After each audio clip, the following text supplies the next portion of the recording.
In preparation for changing the oil, I'm going to remove this canister. Reason one, clean it out.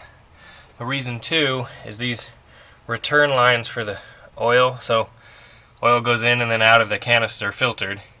They're both broken, and so I need to work on replacing those. I don't plan on getting anything new, but at the same time, they're going to leak. See that?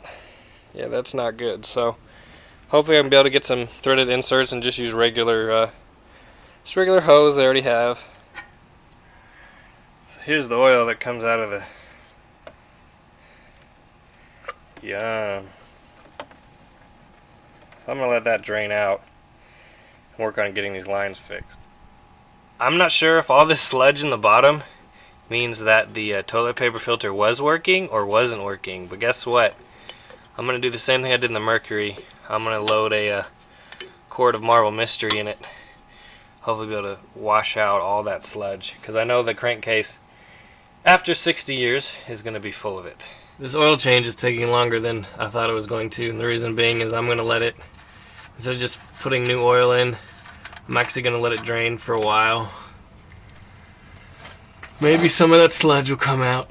We'll just have to see. But there's no water, there's no metal chunks, it's just really old, gross oil.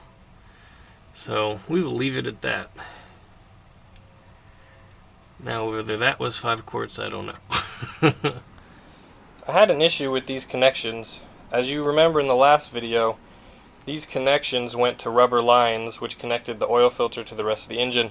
The problem I was having was I couldn't find any straight, barbed fittings that would fit in here. So I improvised and I went to Napa. They're the only one who carries stuff like this anymore. And I bought an elbow fitting, so this will fit into the oil filter on both ends and also into the engine block. And then I ground down these threads in order to do something like this. Put a piece of hose and a little hose clamp on it, and I'm pretty sure it won't leak.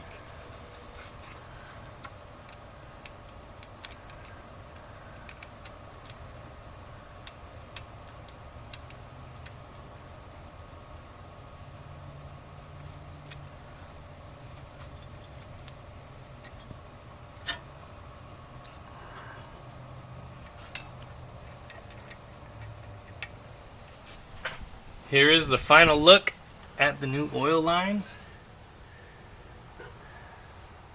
The hose and the clamps I already had, so I only had to buy the fittings.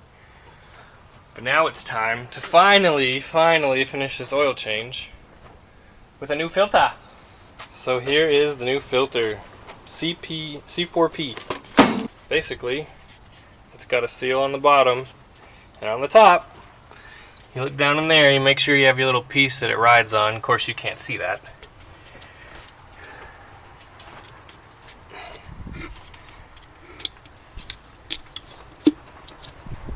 And that, my friends, is it. You make sure that seal goes back down in there.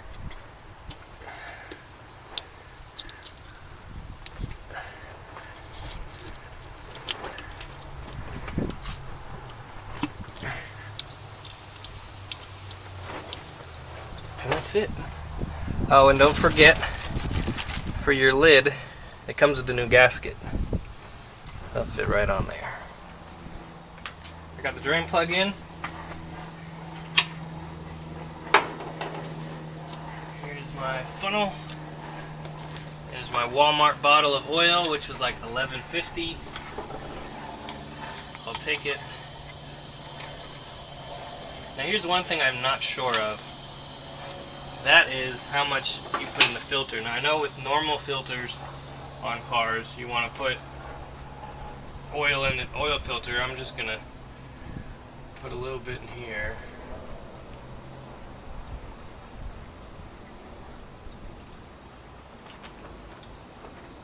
And then just for fun, put a small bit in the filter.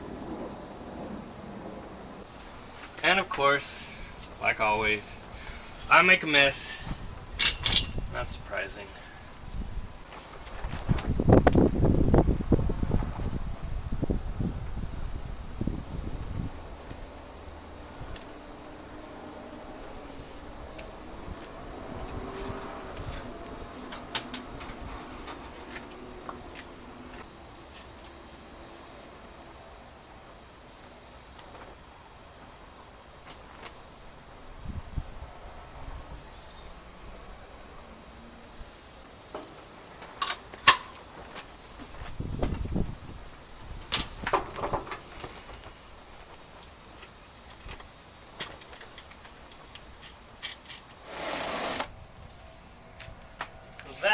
what came out of the car. I don't know if I showed it to you yet, but it's just really, really old oil. There's no water, there's no metal, you know, nothing like that. So even though it's old, it's always good to check the oil and see what it looks like.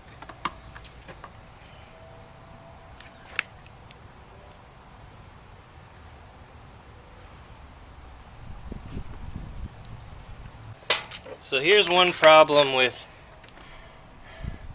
old cars, that sludge. I guarantee you there's a bunch in the oil pan, lifter valley, under the valve covers.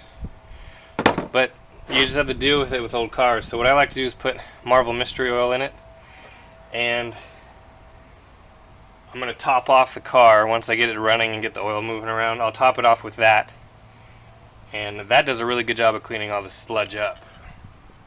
One more thing I want to show you guys is this is the toilet paper filter kit. So you'd probably buy this in a box and throw it in your oil filter. So Retliff Economy Oil Filter Adapter Plates, made in California. Patent pending. So Mr. Retliff, you're the one that decided that toilet paper was good for your car. Anyway, that's all it was inside the oil filter.